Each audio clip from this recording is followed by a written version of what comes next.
Chanchin pha luka na zik bung som lenga na chanchin pha luka na zik bung som lenga chang khatna to chang ni na hi siming katin chanchin pha luka na zik bung som lenga chang khatna to chang ni na ape ka chun pek zakhat le som khat le pali 114 nanoi kha hi luka bung som lenga chang khat le chang ni siming ka athu ge ngai thadengin sedol te le migilo te ahung khom o farisai te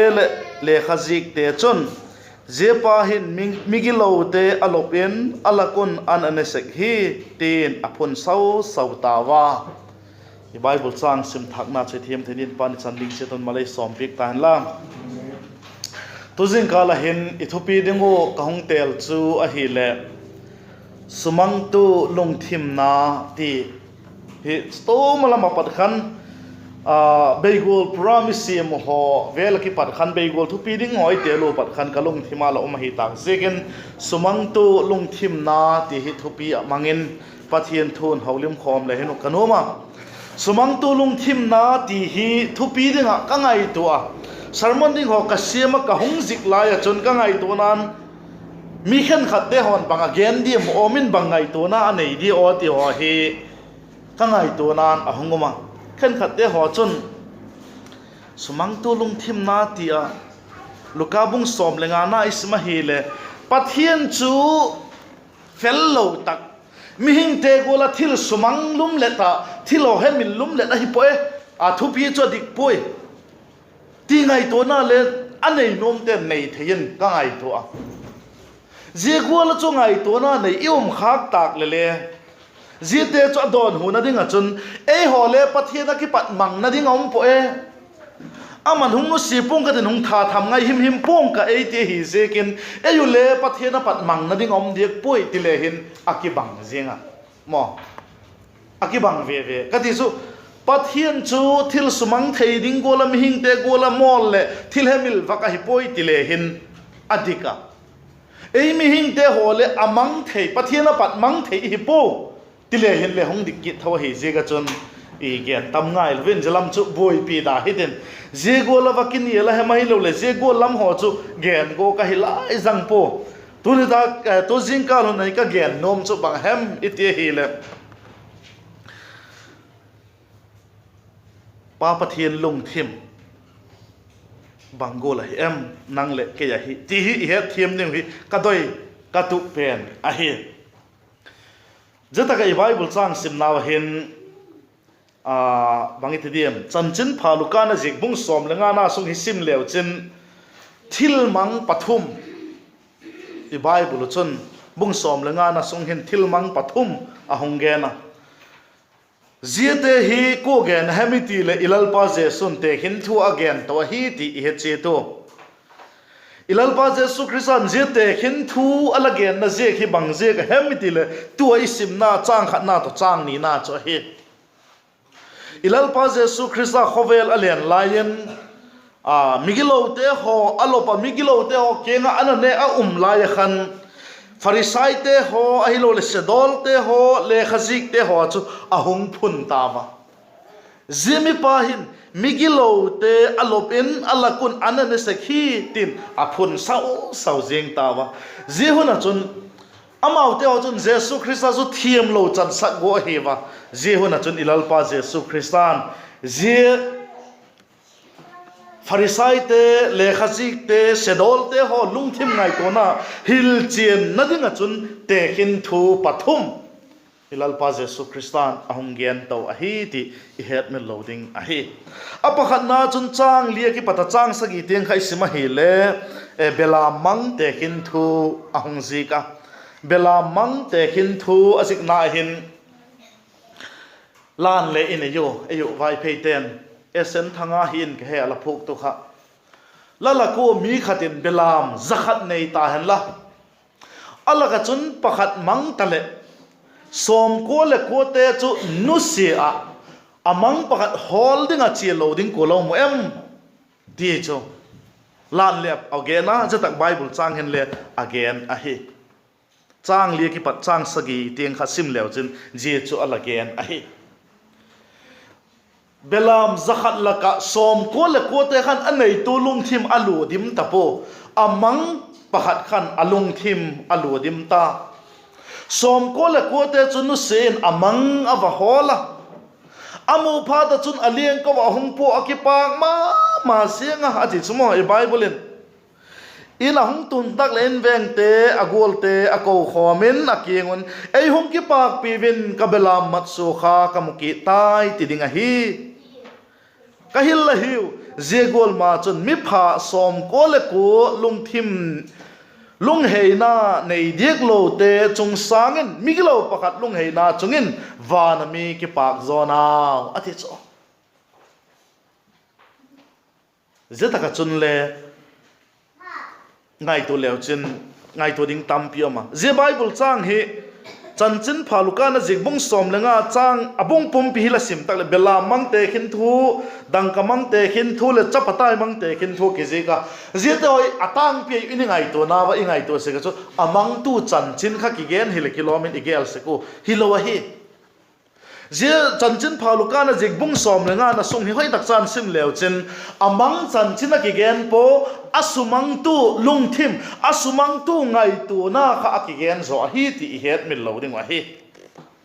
ziga chun nango farisai te le khaji kamang poi ti te sangin zemi gi lo te chungen pathe na ki pak zoi zemi gi lo te chun alung wa he hi chun pathe na ki pak zoi ti ahil chin no ala hi hi sumang tu lung thim na kagenta begol pram ding hoi mat layo khoya lahem ti thupi ite layo khan sumang tu lung thim pathian lung thim mu thein a ahi zita ka hin le en leo chen belam amang chan chin gen hele belam chun kamang tai je sang chun le aban hin gen zom hite e chang ge da pa chang som teng sim leo chen dang kamang te khin thu ala ki zi gi da numei pakhatin numei ko hem khatin dang ka thik som nei hen la ala ka pakhat man su tale thau mei wakin mun phidin amu kit ma si gun cho taka hol loading ko hem ahi namu do tak le ain veng te le agol te ko khomin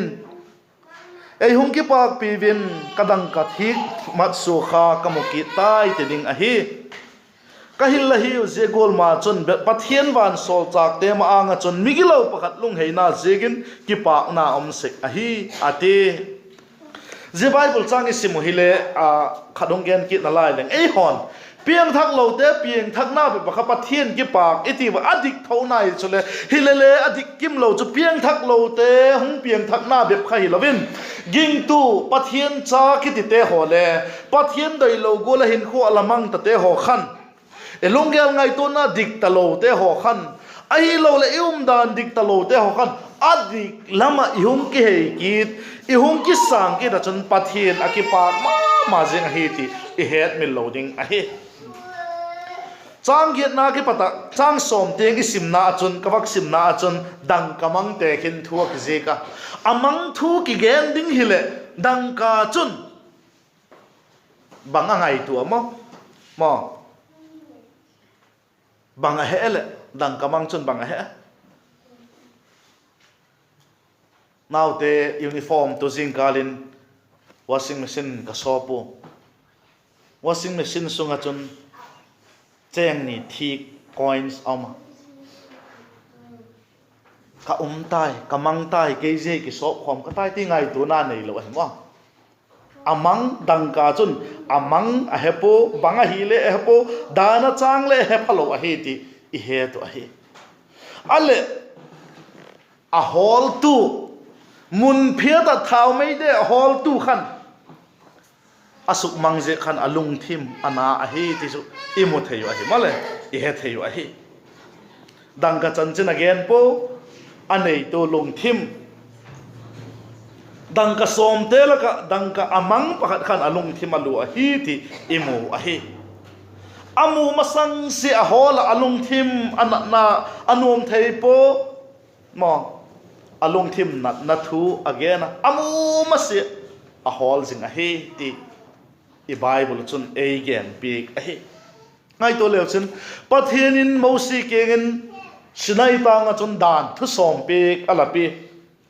je dan thu som pek alapi na chun jacob thuthung thaklama jacob bung ni na chang som na lam khun hitin alagen to peka bangtin again am itile kon le dan zo se zui kim male alaka pakhat a hi khial chun alenga chungin mo ina ati chu lung don om dan mo je gola chu pathian doi dan khat sing le zui kim theilo te hi je ko chun lalpan ei ho hi ei hung hol a hi ti i het min loading a hi pathianin nang le ke ei hung hol a hi ama doi dan tampi te la ka pasom chun alenga khai khom danin gen tale hin ala ka pasom la ka pakhat su khial te le alenga mo hi tho tho hi chun nang le ke le pakhat jeng chu le koi theilo te hi je kon zui kim theilo te hi je kon mo hi tak je kon pathianin nang le ke ei hol a hi ti i het min loading a hi ngai to thak thak ti ngai to zom leo hin sumang tu lung thim na a hi na hi gel dok thak thak leo hin kanoma aban ninga chun ziating again chun le pharisai te ho le khazik te ho chun hethiam lo hi naw ilal pa jesu christian te hin thua pathum na dingin chapatai mang te hin thu ahongen ta chapatai mang mihing apata mihing ma tai mang chan chin ahongen ta aleng in hung simpung kadin chang som le khata phat khani sim suka hi le ei gen to a hi mi pakhatin chapa pani anayin pakhat jok chun apa kengin ama chan vo ding chu adona ama chan vo chu la a khochum khogam la takin mo atai mangta ti te kin thu imu chapatai mang le tai mang lo te hin thu again ta hi pharisai te ho le khazik te ho amang khake lo ki gel te ho chu phatakin thu ahil gu a hi katino ma hi tunin nang le khele thiam ke chan ma zen pathian anga mang na nei lo ai lo le hi khial nei lo gola ki gel te ho kan le ki ngai tu thakite pharisai te ho le khazik te ho sedol te ho gol mai hi khak ding law ma jing a hi je chan chin chu amgen to ta ji again na chun bantin honggen em itile bung som lenga chang som ni na hi tuni ethiopia khongtel do na bible chang chu bung som lenga chang som ni na hi a hi vaksiming ka ti chun akipana apa keng lam azuan tai ahin gamla ta ki patin apan ahon motan a happy ma adela angonga koin a chop ngoi tai ati chop atai mang pa chan chin chom cha ge na jeba na chun atai mang pa hiloven asumang pa ama apata atai mang na pa ti te mo chan chin ahong gen tam zo a hi je chan chin i gen ta ko le ingai no pu chu bang hem itia hi le vo kuang bula gil ke la thi de ka na ho vel khai ingai no pu lam kha ka gen go poi ka tu jin ka la hin gen mo hi ka ti na hi lo bin mo tu jin ka lin jilam kai kha ka gen go lo a hi chang som ni na hi atai mang pa hong kile ki na apan a he pi dan iwak mu theyo a hi ahunga atai mang pa cha ahung ki ta in sung le hong lut man lovin ma in sung le hong lut man lovin apa chun gam la ta ka patin ngai to leo chin ji ji tak chu sumang tu lung thim ana ding dan chu ji chun le amu thei pha in ka gel a hi kachapa chu bang tik le hong ki le ki di ote lung thim ngai to na zo se gel jing mai the a kot le khangam lo hi mai the hi ma acha pa hum kile ki gam la ta ka pata alamu thei chu ama cho thil zingin agel zingin angai khok ma hi alung thim chu alu di ma hi ti chu he thei dingin mu thei dingin a a hi in sunga hong lu le ngak zo loven acha pa chu adel a hi ti imo hi migilo ain sunga hong lu ding le ngak zo loven apa chun adela mo apa zok cho ki panahi ti i bible chun ei gen chin ma je a hi angong coin akap ta ki ti ngai to leo chun ngai to dat leo chun chapatai mang pa khan vokan kong bula khan gil kila thi de ka om lai khan apa ke nga ngai dam dot ding dan te hole avak gel det sama ma alung thim ngai tu na apa ke nga ngai dam avak dot god dan te ho khale a hoi thove ma chang som le get som le ku na chun again chula ke paning ka tin ka pa kengin hepa wana mi chung le nang ma mit mu en thil ka hi khel tai la chapa tak le ka hi tapoi la kenga suok sum lo te la ka pakhat gol hin ac mai ta batitang ka ati cho akilom hi mo achapa angai tu na hi a hoye kilom ma jing a hi apa ke ngai dam do ding dan te hole agel sama male bang he kam khat sing in le apa ke gen thu pha a choi man lo tile hen ti thei khopin a a hi ama ki mo achapa thu pha choi le ngak zo lo achapa thu pha choi le ngak zo lo achapa ama keng la makile kit a hi ti a heta achapa thu pha choi le ngak zo lo wa ala pom tu pathin a hi ti pa a hi ti i bible chun imothe a hi achapa khan ngai dam don man ta hen lang thu pha te ka phatak chan choi man hi ta hen lang hi le achapa kha kisik tak ngai dam dot dan le hoi bek se ta apan ala ngai dam tai ti ding le ding a hi mo ji chu a man lo him a hi khat ve jing le ngai dam adot man lo a hi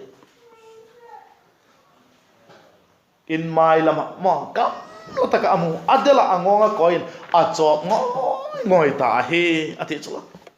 je te nga chu ibak ge na chun a ki chiang ma hi mo sumang tu lung thim na ti chu dik ma hi mo a sumang tu lung thim na dan i mo thei wa hi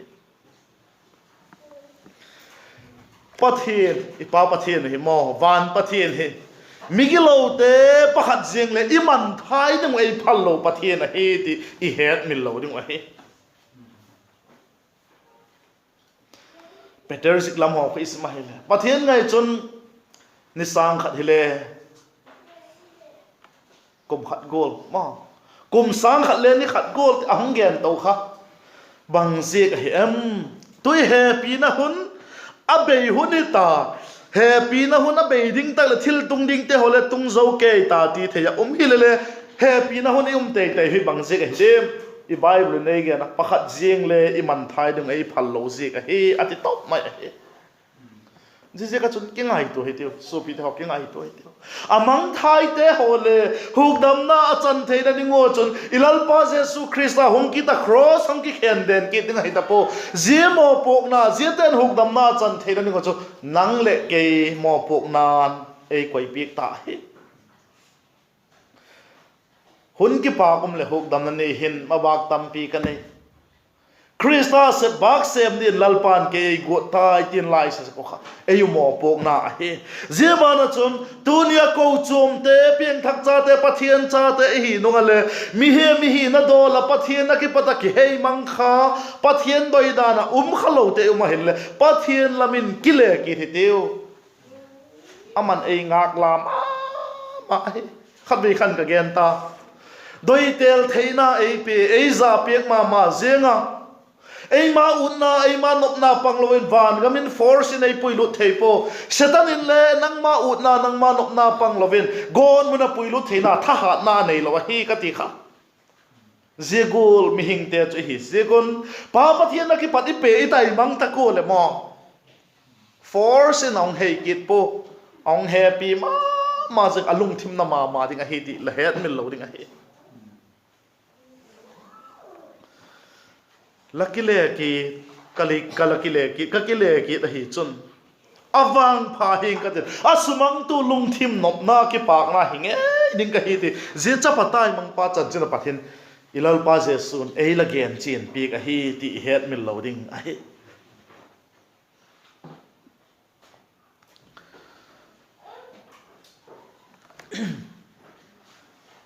je chan chin hi ka ngai tu a gen ding ka go tak ka lung thim a thil dang hum kit khat sek su bang hem ti le ei te ho pathian thua hi i changkang ma zengo ti ding hen tin mo pathian thu hen malam hi ni changkang ma zengo zika gen lai hi le mi khen khat te lung thim ngai to na chu mi ki lo te chu le la ba koi changkang ne ma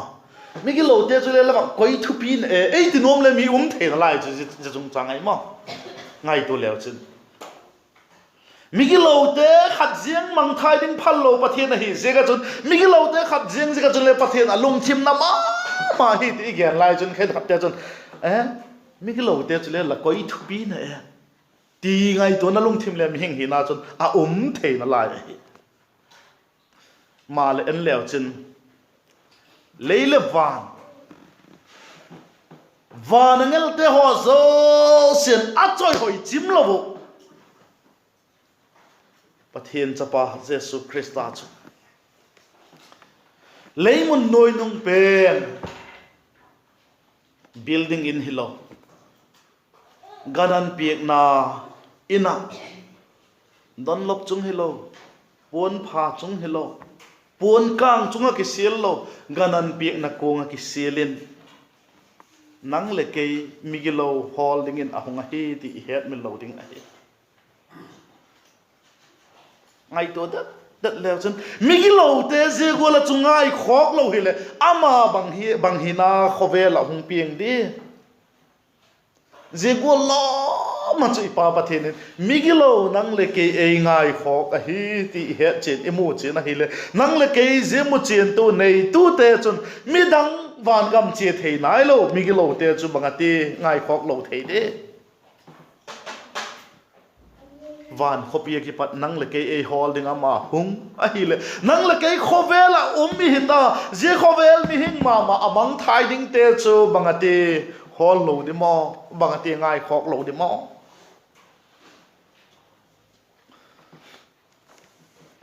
sumang tu lungthim na ahina je mai chun le ki chen ma hi mo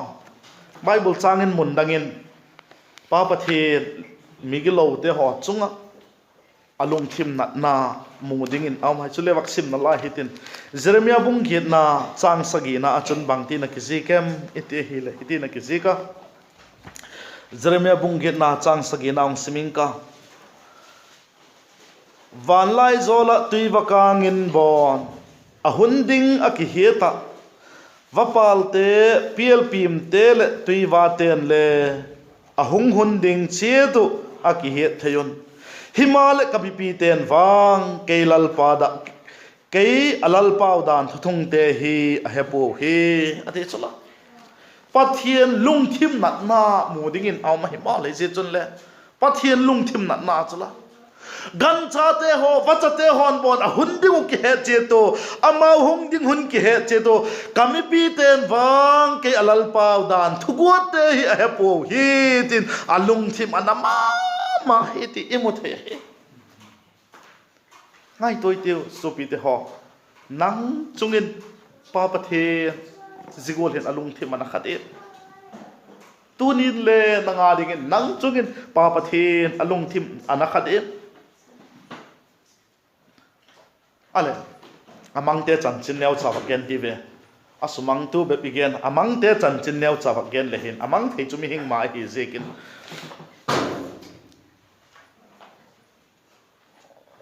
imango ilung thim anat ma lai khan le pathian le alung thim anama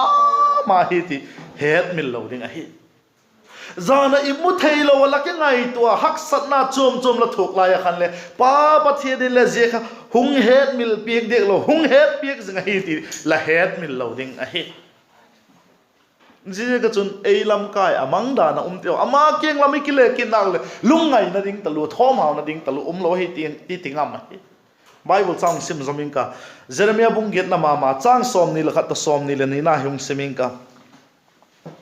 som ni la khat to som ni le ni na hi ung simin ka kami pi gan thei te na chu ka thok pi a ka su na lung don na chun ei chum tai gileada dam doi talo hem je chun dam doi thiam lo hem bang denga kami pi gan thei te chu suk dam ki hi lo hi wem a te chu je Bible chang he phatak chan bak ngai to te mo pathian lung nat na lung pathian lung ngai na mo pathian lung thim nat na aki ko thom pathian lung thim na ma aki ko thom chu hi ti het mil lo ding a hi Gilead cho ngai to thakiteu Gilead cho khoi tak mona he em itia hi le je Gilead mun he dam doi pha te ma thong lo yon la ya ding chon dam doi pha alo kiti te a hi lo mura kiti te ho namun a hi dam doi hoi tak tak te namun a hi ale thong thaga ding je Gilead mun khoi tak hi ta de itia hi le Calvary ilal pa ni gilaw zo si pu dam na chikim asep na dam na chikim ahong ton na mithum elbai keng bai bang ma so si tak sal thagaw dam na ti tiu he thiam ne got jemun chu Calvary je chu amang thei Calvary thisan chu amang thei talo a hitam le ti pa pathian ki ko thom a hi Gilead dam doi lo atam a hi ta em a ti chma Gilead dam doi talo a hem a ti chu tunin Calvary thili theina Calvary huk dam na chan chin pha gen ding talo hi de Calvary a thamon na mi te dam lo te ho lungai te ho dam na ding chu atun thei tu talo a hi de ko chum te la ka hin akilo mai hi lo hin atak takhin je chu lo hi ta de ei ti hi itingam hi again zomzel na achun bang genem le itile je chun dam doi thiam lo mo ati mo je chun dam doi thiam lo mo ong ti chu bang dinga ka bi gen thei te chu suk dam hi lo hi vem ati ayu Bible pen hin Zion ang ki zik po zik dang khuen le chen Zion le ala ki zik in tin Zion lal lo a hi em ati chuma Zion lal lo a hi em ti le akizika Bible dang en le chen je Zion chu thuthung thaka chun khoi taka hi dem te le church ko chu kiti hi church Zion kiti chu hi ti khai het min lo ding a hi ko chu ma hin lalum talo hi em sudam tu talo hi em mo Gilead dam doi mang thei talo hi em bangati kami pi te hi dam thei lo hi em lal pa ati je ka chuna he kami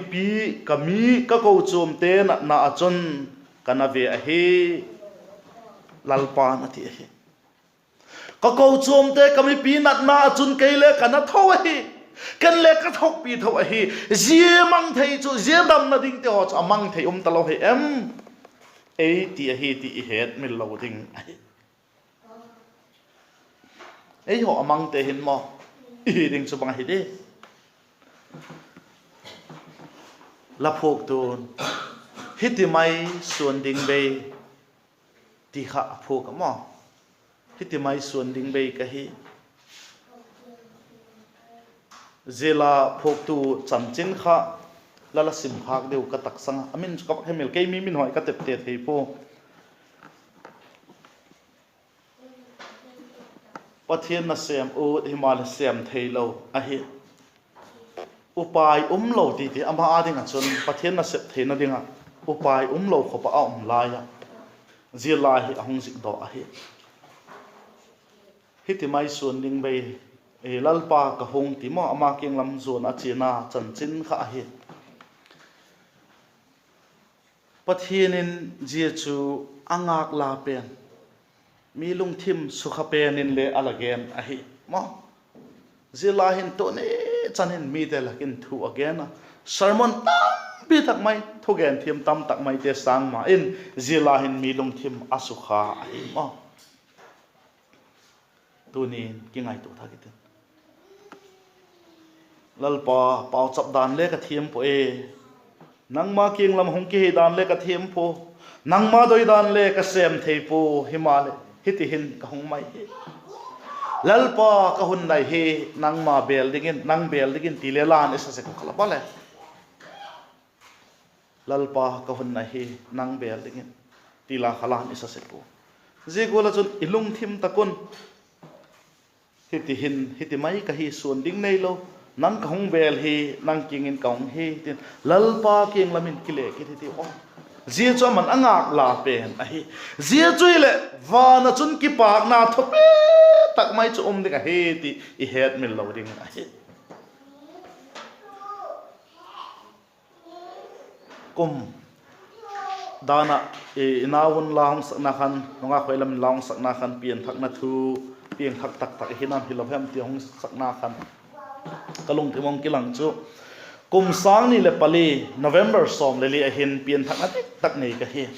zema sanga chun le thei to pin kala ki mang sa ma thei to pin pan kala la sa ma himale lungmon na tak tak ngoi na tak tak thamon na tak tak ka nei po van gam chi thei ka hi ti ki het chen na ka nei thei po ai la November som le li kum sang ni le pali khan pathian thu a git lo ngai dam na bukim kaung he chin ta ka ngai tu saka 2004 ake pata chu tuni tiang hi isim toil akum le hong tam thim ta ala thagaw lam ka din mun ka ngai tu tak le khang lo piting thei lo golin ka ngai tu piting thei lo thagaw lam piting tak thei lo golin ka ngai tu ahil la tu ma dewa ki pat khan kalung gel ka ngai tu na ka hong sanga lam fela pau chap khom na kan yun le loi te hawking and sharing neu khat khong bola zaban chun begin mai lam kong ki holim nawin le kalagen ta thagaw lam mi piting te chan ding thagaw lam mi piting te ading tu jing kal neu khat kawak gen be no ma piting lo len le piting go ta nga ya je piting the na ding chun ei ma lam ki bol nga e hi sekin neu khat kawak gen be lap no ma Bible hin et ahile thagaw lama mi ahung pitin takole mo bang ti no mo I het the na dingon Bible in gen hitin thagaw lama mi ahung pitin takole amaw lam kai kha aniem de aniem de hi atiu chala dik ding ahi chanchin pha johan jek bong thum na chang som thum na hin baptist tu johan alagena baptist tu johan sanga numei sunga pieng mi hing laka baptist tu zon sang thupi zoding mi ompo yati ahilla pian thang na dik tak nei te chu khowela cho baptist tu zon sanga thupi zoding a hedan e bible in again zom kit na laya baptist tu zon ahong pi ten na chu bang hem zon bung thum na chang som thum na chun hiti na kisika ama chu hung pung deu tin ke chu hung kiem deu ding ka he must be increased and I must decrease ati khama ama chung khang len deu tin hung thupi deu tin chu ke chu mang deu neu ding ka he ilal pa jesu christ ama ki te na ei ho loi chumo pathian na sema local committee ai lo le chairman te bang hem khata kumni kumdum dali tam thum ei ki tel do ile aban ding khami dang hi thei lo ding gola ge lek yo machla kei ma ka hi jam lo le iyang te ke to ye chu mi piting te chan hi ngai lo hi ti po ve pathian in adam sunga dinga anointed pastor evangelist upati ho apia ka hi lo le ko chum lam kai khat hi na chu tam ni tianga tina hi le ama tin ki lo le thei lo dinga gel pol mi umai atin lo ta ko le a sia tin lo na mun khalen nu si je ngap le mi ki tamai angai to se ka oh mi hing te hi oh ki te hi lo mo Bible ya tanding mi se sat pia la kisi ka e ho oh ki te ba ala ti ka ngai to na nam chu Baptist tu han chun ke lampi siam tu ka hi oh ke ka thupi jok tak di deu phol lo le ti ke lo ama chu thupi deu de tin tin ke chu neu deu tin ka hi adang sol chak pol gen hi a Bible chang hung gen point ka tin hung sim pong ka sol chak pol chan chen hi he chi di wa hi Korin thot khat na bung som le nga chang ko na khu sim lew chin a pian thak zo nu nga ama introduce ki bol na chun sol chak te la ka ti ta kho ka bak sim loading ka ti wangin he chen pong siming ka bung som le nga na chang ko na chun hitin ahung ge na i sol chak ka ti chu ke chu sol chak la ka neu pen a kiti ama le ama pathian ang ai lo le ko chu mi dang introduce ki bol na chun ke sol chak te la ka neu pen atile mi van tang te chung koi na lai ti nai chu piting zo tak tak nai lo ti nai mai chu ale je sang chu hung piting zok se ma chun bang hung gen ta iti hile efesa te bung thum chang gi na khun bang ti na ge ne tak khun efesa te bung thum chang gi na chun ke mi thieng tho te la ka neu pen hung ki te ta chu mi thieng tho te la ka neu pen sang le neu zo hung ki te tai chu je choi la ko chu mi van tang te la ka khan le ka neu zo i te ki gen na ta chu la piting zo sem ata chu thagaw la ma piting zo sem hi ti nai chu je ba na chu na hung ki gen ki ta hun nung la ma chun bang ti na ki gen ta Timothy thot khat na bung khat na chang som le nga na khun mi gi lo te la ka gi lo chung nung pen ka hi hung ki te ta chu la mi thagaw la ma pi ti no le mo hiti cha chun a thagaw lam hin ko chu sol chak te la ka neu pen ki ti pa kha mi thiang tho te la ka neu pen ahong pi tin se ma chun mi gilo te la ka gilo chung nung pen ka hi ahong ki ti thei chu la ei loi chu mo i bang ti khan kha ko dim thagaw la mi khan na mi et thak ngai hi dik lo wa hi ka ti chu thagaw la mi khan na mi ki en thak ti kian thak mo mong ti banggola khang la banggola khang ka em ti kiet thak ngai a hi ka ti no ma hi tu jing ka la hin ni nu mi pa te ko chum loi pa te khang lai lam nu pi lam ko chum pi pastor upa ileng takun pi tin goi te no ma pi ting goi te mi pi ting te ho chu mo ahung pau chap ta ko le mo he the chu tu lai ting khatin a sot nai pu ken le ji kan hi ka pau chap na chun lalpa lacha ka hi na hi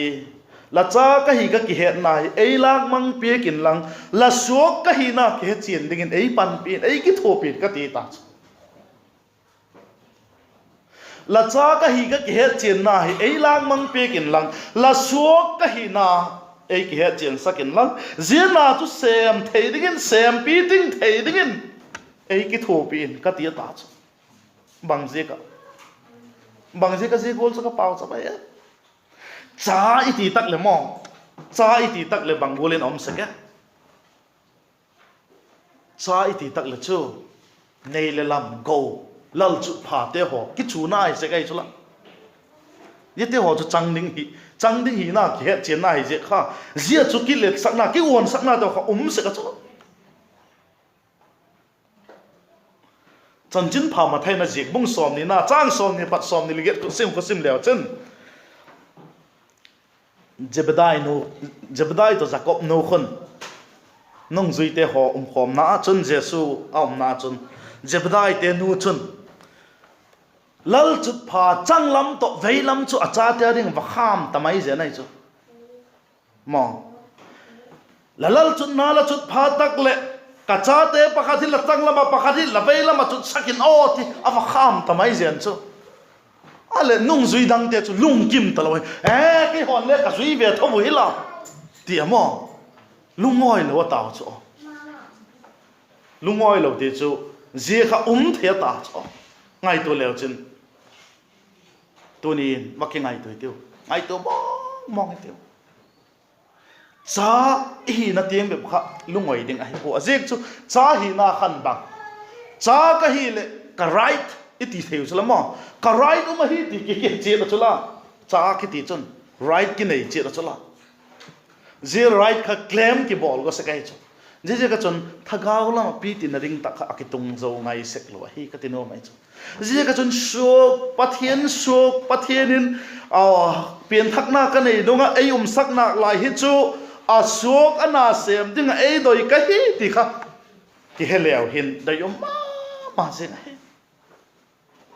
ei ho hi iman tam dan chu mo i bible chan chin pha ma thai na jek bung som le thum na ka sim leu chen chang som li le li lam ho ka sim leu chen lowa go phum guk anei zo si zu kha awa chok ati kha go phum guk chu nang le kei hi wa pa pathian chun achapa chang khat nei su na chun ei chok te hiu ti ki het mil lo ding a he acha hiding asok hiding in ei chok te ana sem ding ei chok te hiu ti ki het mil lo ding a he je ka chun cha hina ting khan lungoi poiten cha hina ting khan right claim theina ting khan poiten so pathian sok servant hiding kha poimo ma sing a he